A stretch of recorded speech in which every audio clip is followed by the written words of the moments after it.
Okay, we are live. Hi, this is William Ramsey. Welcome to William Ramsey Investigates. On today's show, I have a very special guest. She comes to us from the UK. Her name is Catharine Arnold with an A, Catharine, Arnold.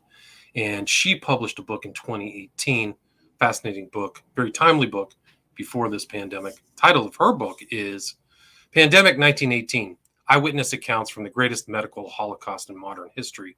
And we were talking in the pre-show, and it has here in the States 818 five-star reviews. There's an audiobook as well, done by a very professional sounding actor with a brilliant British accent.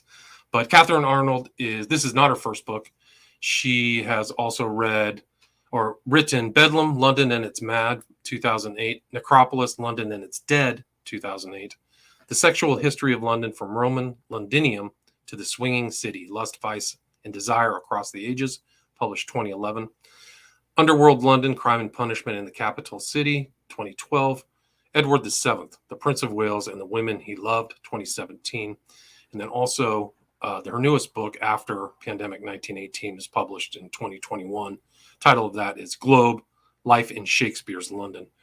And she read English at Girton College, Cambridge, and she holds a further degree in psychology. She is a journalist, academic, and popular historian, and was formerly in 2018 and 19 the Sheriff of Nottingham. So that's pretty fascinating, something that goes back to the 15th century. So Catharine Arnold, thank you for agreeing to the interview. I really appreciate you spending time to talk about this book. It's a pleasure. Thank you. Awesome. Thanks for asking me. So for people who may not have heard your name here in the States, can you kind of talk about, you have a long writing history. Can you talk about your background and what led you to make those steps to write this book, Pandemic 1918? Yes. In the case of Pandemic 1918, it was something I'd wanted to write about for the longest time. When I was growing up, my parents had quite an unusual marriage. My father was a lot older than my mother, like a generation older. And he always said that he had lost his own parents in the Spanish flu pandemic. And I thought this was strange. And as I grew older, I tried to get him to talk about it because, after all, I was a budding historian. I thought this has got to be an interesting thing. And it's an interesting part of our family story. But he was so traumatized about it, I later realized that he would not discuss it at all. And he passed on a kind of intergenerational trauma. It was as if what had happened to his own parents, who had died when he was very young, he was just a baby, really. This formed his whole life. And when I started to research this book, and then when I used to give lectures about it and talks in the days before the pandemic, when you could, I encountered dozens of other people with a similar background whose families had been shaken by this unspoken and ghastly thing. In a way, it was similar to the Holocaust in that generations were influenced by this awful way in which their predecessors had died. And I think that's the secret to the fact that not many people talk about Spanish flu. It's only in the last 10 years or so that Spanish flu studies as an academic school have really developed. The whole pandemic, the whole event was subsumed with such massive horror that the generations which followed were very, very reluctant to discuss it or really to examine it in any depth. So the reason I came to write about it in a long-winded way was that background. It was always knowing that it was something that had affected my father's life and, in a way, my own life profoundly. For instance, on his side of the family, we had no relatives. My schoolmates would be like, oh, yes, my grand's coming over, or I'm going to stay with my uncle, whatever. Nobody on my father's side. He was an only child, an orphan, and a whole side of his life had just disappeared. Wow, it's like an emptiness. It's really so deep unhappiness. Although he attempted to create his own family through friends and through his colleagues. He had kind of an artificial family very successfully in that respect. But subsequently, I talked to other people who'd shared this experience, and they were the same. This odd feeling that something in your life is missing, that whole side of your existence is just not there. So what happened was I was discussing ideas with my agent after, I think it was Globe, because Globe, the Shakespeare book, was published earlier in this country than in the US. Oh, I see. And yeah, it's fair enough. And we came up with this idea about writing about the pandemic, about the Spanish flu pandemic, I should say. I was very keen to do it. My agent, Andrew Loney, thought it held a lot of interest for people.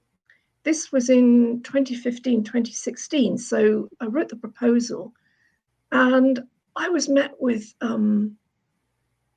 almost a wall of denial. People did not want to know about this. Publishers thought it was grim and chilling, and nobody would want to read a book about a pandemic. You know, what possible interest could that hold?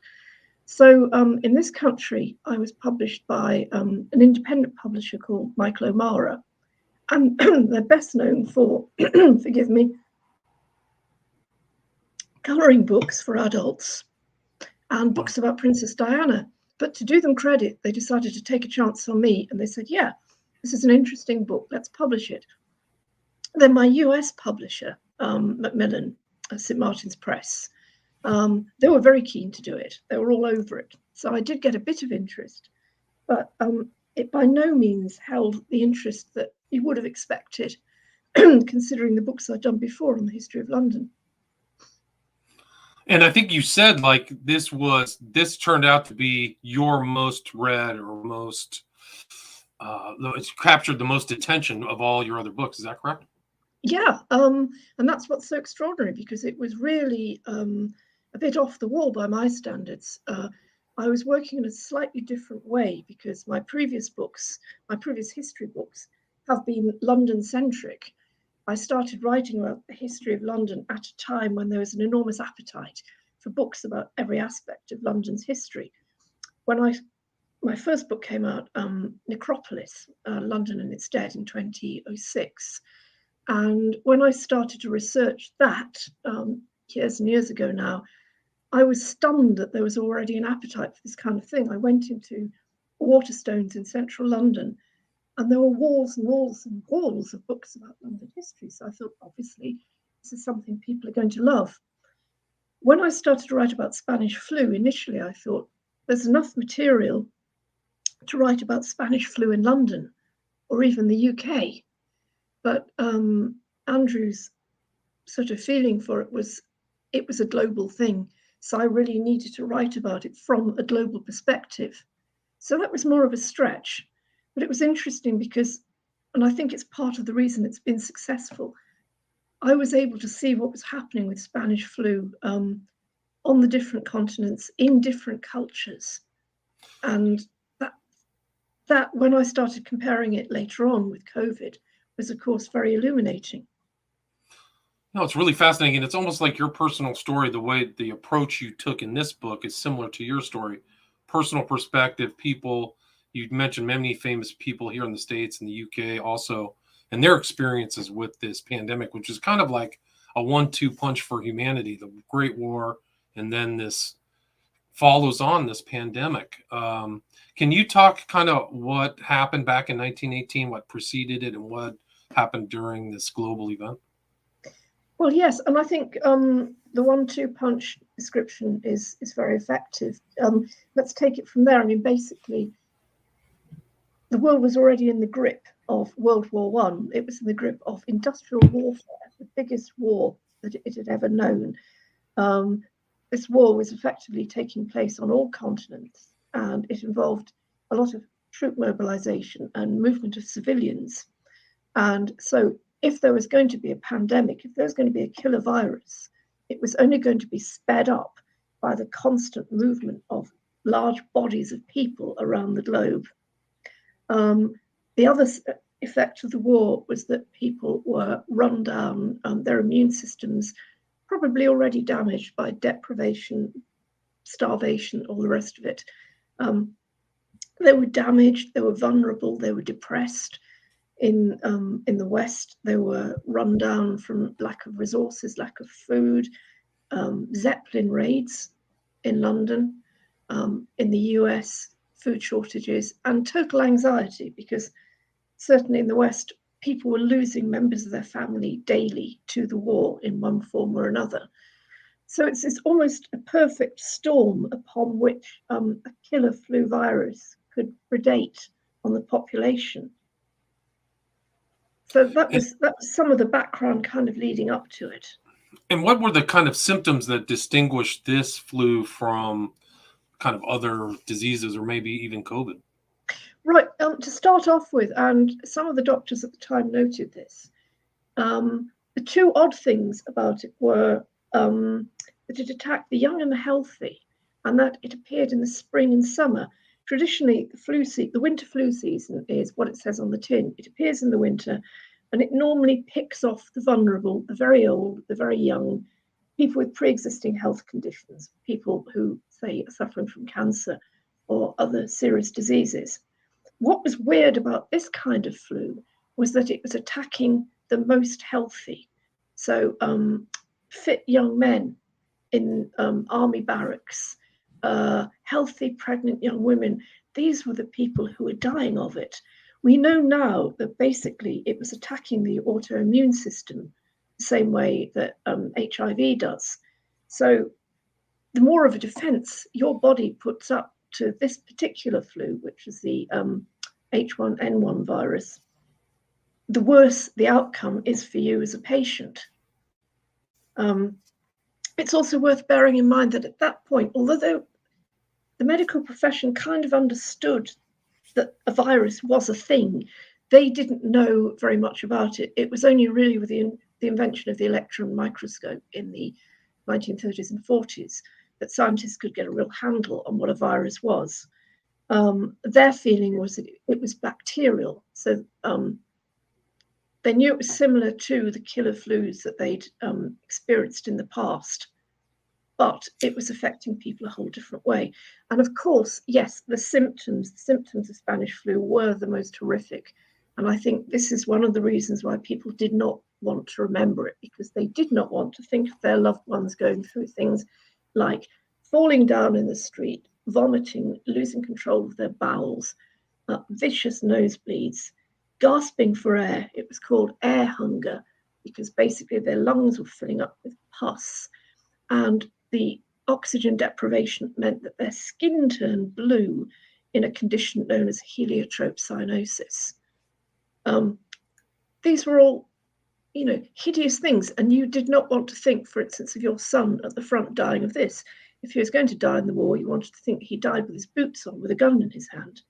So, in retrospect, this was one of the things that made it so terrible, and probably why my father never wanted to speak about it, because he didn't want to think of his folks dying that way. Right. So like a really terrible, and you write in your book, they're comparing it to the Black Death, 1348, Great Plague, 1665. Yeah, doctors, medical doctors in the US, for instance, army doctors were saying, is this a new form of plague? Is this cholera? They were trying to find explanations for it. At the same time, they were trying to treat unimaginable numbers of young men whose bodies were, as one doctor said, piling up like cordwood, like firewood. The hospitals, both civilian and military, were unable to cope with a number of casualties, and they ran out of places to store the bodies. The poor nurses were worked off their feet because they were not only dealing with living patients, but who were almost impossible. There was no cure. They were just trying to make life bearable for the patients, but they were also trying to think of, how many bodies will we wash tonight, and where are we going to store them?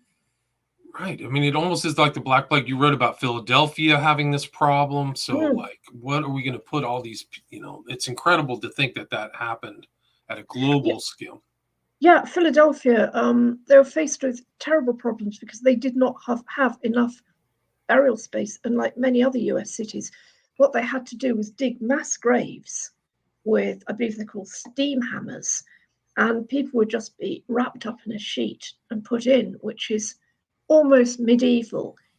It's a kind of thing that happened to the people in Boccaccio's Decameron in, 13th century Italy, where people were buried like lasagna. But it was the only solution. You couldn't leave the bodies out. and there simply wasn't enough space. So this is what had to be done. In the UK, they did have more burial space because they'd, in the 19th century, built a lot of new graveyards. But even then, they often ran out of priests and celebrants to conduct the funerals.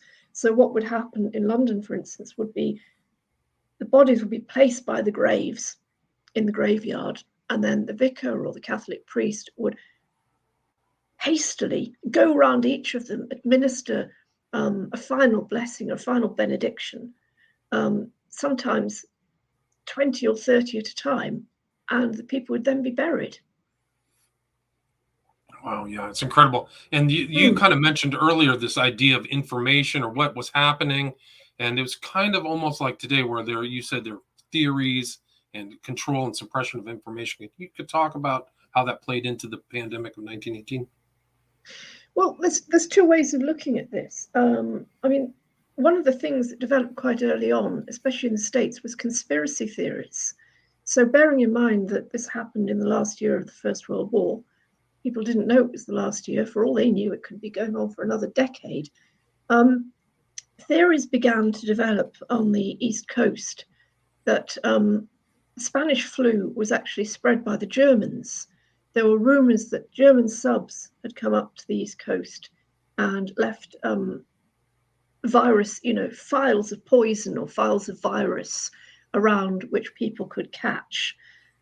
People were told not to take Bayer aspirin because the rumors were that Bayer, originally being a German name, the aspirin was laced with flu in an attempt to kill the US population.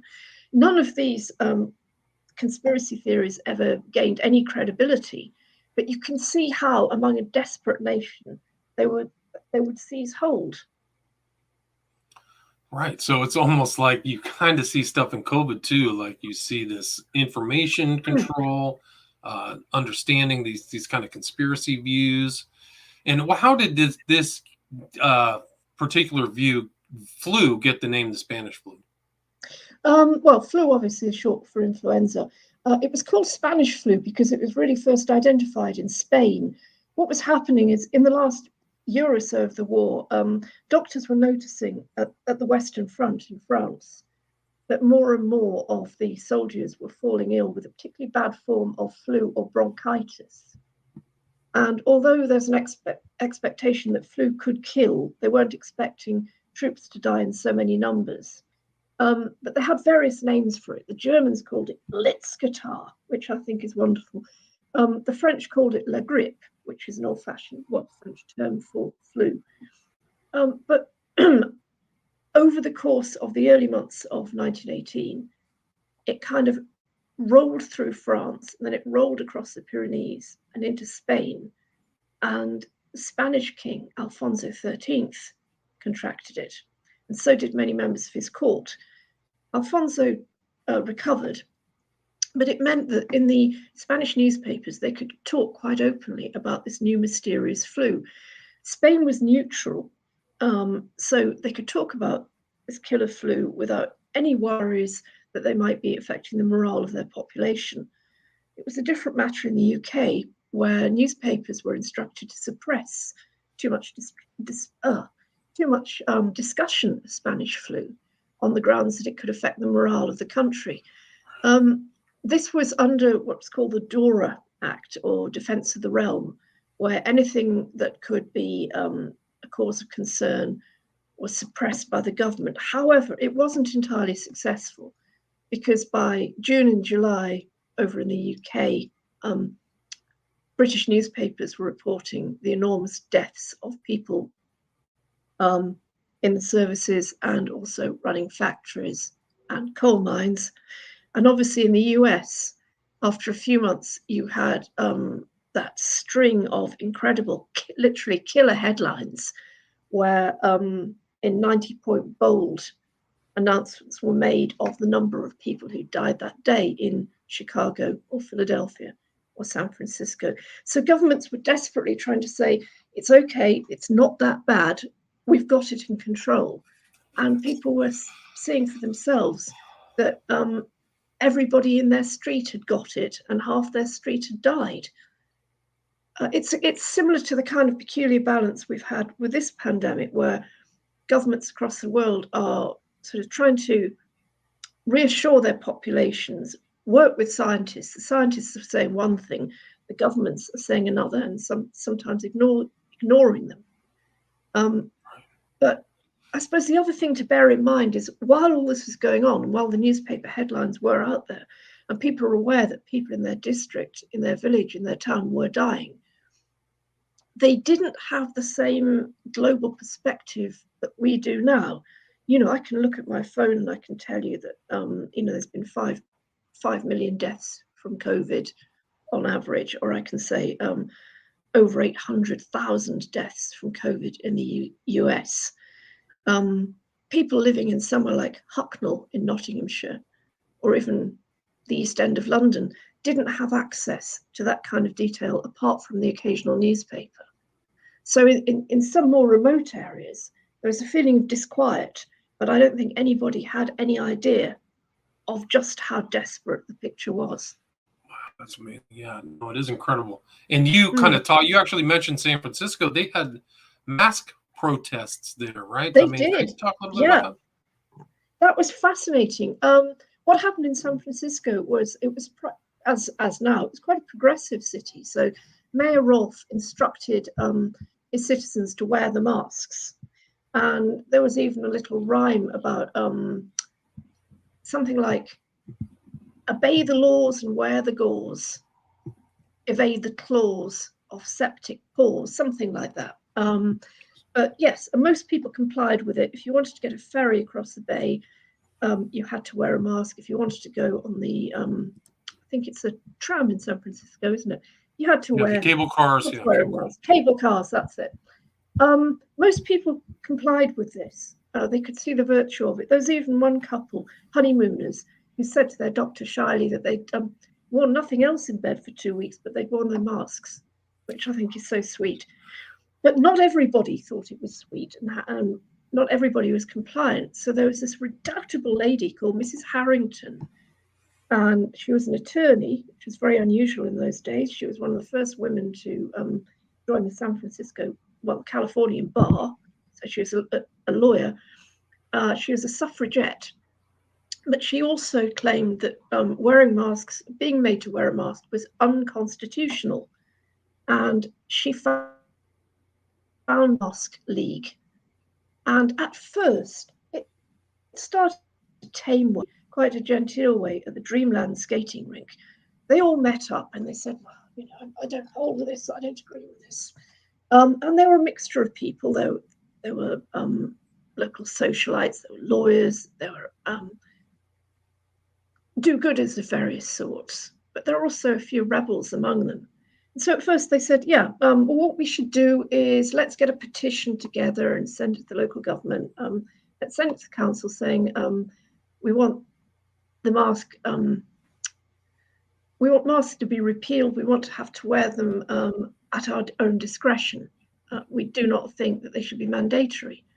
So people sort of went along with that.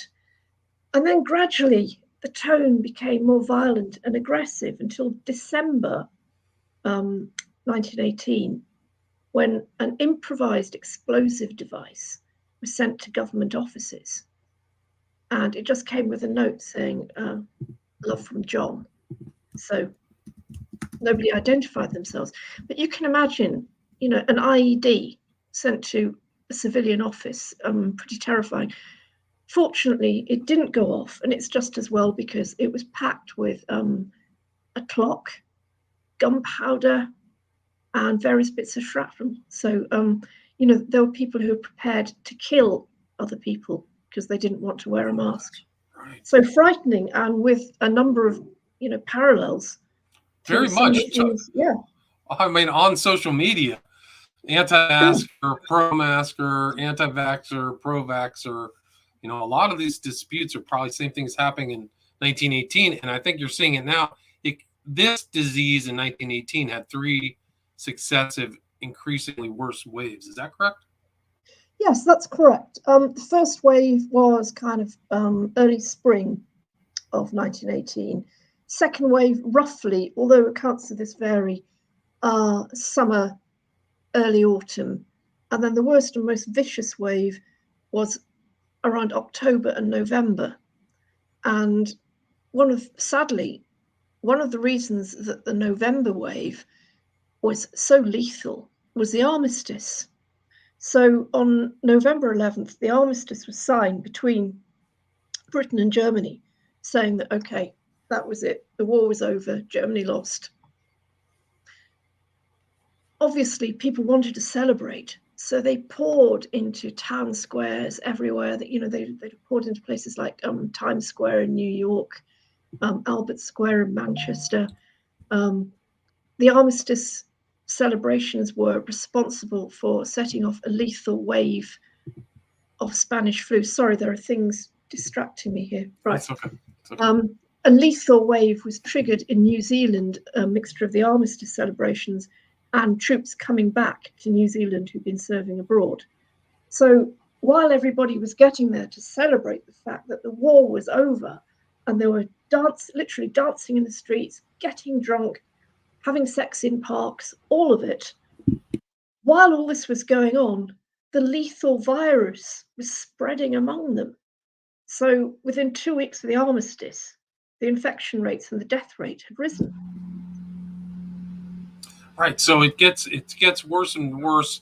And one of the interesting, your approach was to really look at these individuals. You talked about Harrington and San Francisco, but you include Mary McCarthy, Steinbeck, Roosevelt, David Lloyd George, and their experiences. I mean, what was it like kind of trying to get that? You really have a global view. What was it like doing that research to uncover all those personal stories?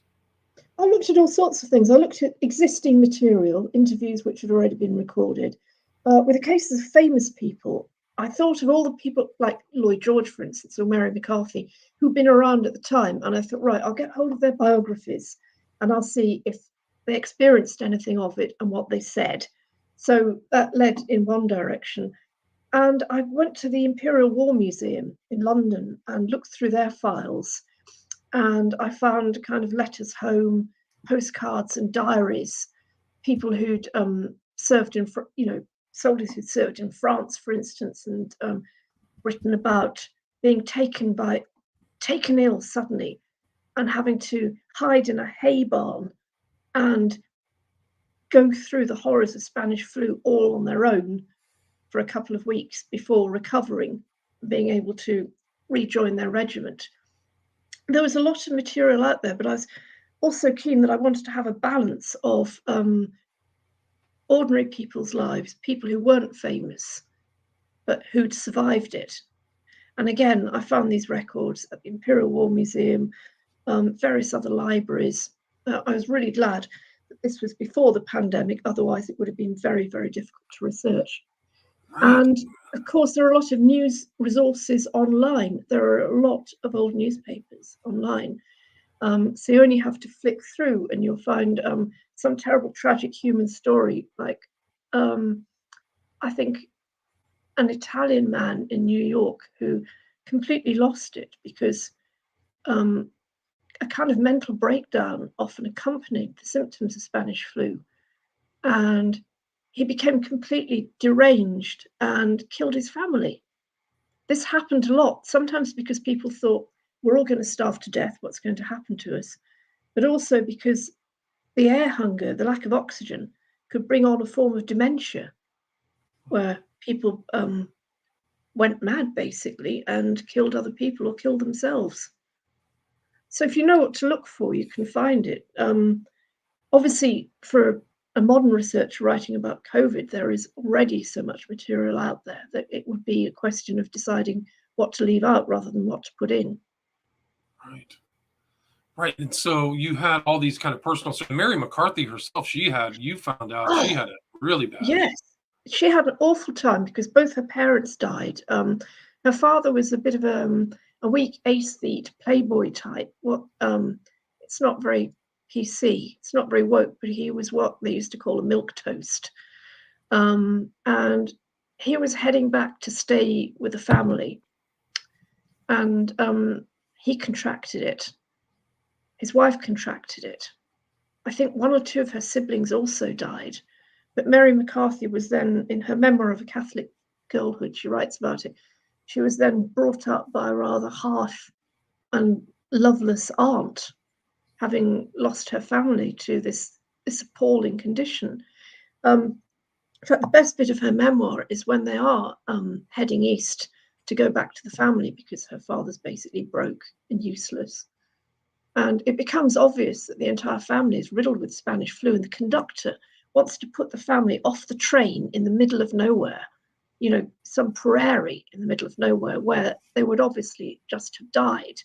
And Mr. McCarthy Sr., the milquetoast, actually pulls a gun on him and says, "You will not put us off the train." So they did make it back to his parents' house, but only just. They had to be lifted off the train, and they died a couple of days later. Yeah, it's incredible. Yeah, so just like whole families just wiped out. Some survivors, and you actually include a piece in your book about exhuming some of, like, they're wanting to find out what happened back there. The modern scientists. Can you talk a little bit about that? Yeah, there's a British professor called Professor John Oxford, whose life's work has been attempting to, it sounds a bit creepy, but bear with me. His life's work has been attempting to exhume corpses to enable his team to find out what the actual DNA was in the HN151 virus. H1N1. Yeah, that killed them. And unfortunately, so far, and he is in his 80s now, he's not been successful because the bodies have not been well enough preserved. So he went up to the extreme north of Norway to look at bodies there, bodies of miners who'd died of Spanish flu, who perhaps could yield some useful DNA, but they'd been packed in permafrost, and so they weren't sufficiently well preserved. To be disgusting about it, it's like if you put a pack of sausages in the freezer and don't freeze them properly, and they come out inedible and squishy. He also looked at corpses in Alaska, the same result, and a very famous man, I'm just trying to, part of the, is it the Scott-Picot agreement? Sykes-Picot. Mark Sykes? Sykes-Picot, yes. Yeah. He looked at the body of the guy from the Sykes-Picot agreement, and Mark he thought, this would really yield a useful amount of material, because he'd been buried in a lead coffin. But sadly, even in this case, there wasn't sufficient DNA material there to work with. So this is something that scientists are still pursuing. Right, with biohazard kits and more. I mean, they're afraid of what could come out of that. We're at about 33 minutes, Catherine. Do you mind taking just a couple of questions? No, that's fine. I'm happy to. Okay. There's one from Faki. Says, I read a percent of deaths related to 1982 was in part due to overuse of aspirin. Do you write about this in your book? Not in any great detail, but I am aware that that was a problem because, of course, people were taking aspirin to bring down their temperature. Really, the drugs you had recourse to at that time were very limited. And their doctors were saying to them, yes, take aspirin, it will bring your temperature down, you'll feel better. Of course, they didn't realize that a large amount of aspirin is likely to affect your stomach and cause internal bleeding. And I think this may have actually been the reason that one of the women I do write about in it died. Her name was Mabel, and she already had Spanish flu, but her son was home on leave, and she was determined to go to the theatre with him that night. So she took a lot of aspirin and died 2 days later. She may have just died of Spanish flu, but it's also that she may have hemorrhaged as a result of aspirin abuse. So so they were trying to apply some drugs to this problem. Yeah, I see.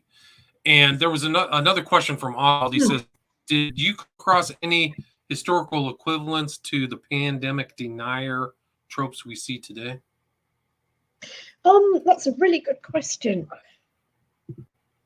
Not so much a denier, but people blaming it on various things. For instance, in South Africa, some members of the population blamed it on the fact that South Africa had not gone in with the Germans in the Boer War, that they'd fought on the side of the British. This is thought to be God's wrath. The black natives in South Africa blamed it on the whites and said, they haven't been taking care of us. They brought it with us. In British India, under the Raj, many Indian nationalists quite rightly felt that they'd not been well served and that Indians had not been looked after or cared for correctly. And one of the nationalists in a newspaper at the time said, they treat us, they leave us to die like rats. So you could hardly be surprised when a couple of decades later, Indian nationalism appeared. So there are a number of sort of blame games going on. One of the most horrific was parts of Russia and Poland, where, that tired old trope, they blamed the Spanish flu on the Jews, thereby opening up that already existing damaging anti-Semitic tendency. Pogroms were already happening, but kind of opening it up towards the Holocaust a couple of decades later. People were trying to find an explanation. They couldn't believe that just one tiny virus could be responsible for wreaking havoc across the entire globe. Now, of course, unfortunately, we know better. We realize that can happen. Right. And this book really does tie into today in so many different ways. Where's the best place for people to get Pandemic 1918? Well, you can get it on Amazon, but I'd also like to see people buy it from independent bookshops in hardcovers. It's an audio book. It comes in various formats. As long as you buy it, read it, borrow it, get it from the library, which is always great because libraries make reading more accessible to everybody. I just think it's important that it gets out there and that people understand some of the things that were happening at that period and how they've influenced what's going on now. Very much so. Very much the culture, the response, the gravity of the situation, the effect on people. Like the effects of this pandemic are maybe not as bad as 19, but the sociological, psychological effects are important to understand, and they'll reverberate just like Pandemic 1918 did too. So excellent job. Thanks for coming on the show. Again, the title of the book, awesome. Just like the full title of the book again is Pandemic 1918, Eyewitness Accounts from the Greatest Medical Holocaust in Modern History by Catharine Arnold, published 2018 in the States. Thanks so much for your time. Thank you very much. Thank you. All right, stay there. All right, stay there. That was perfect.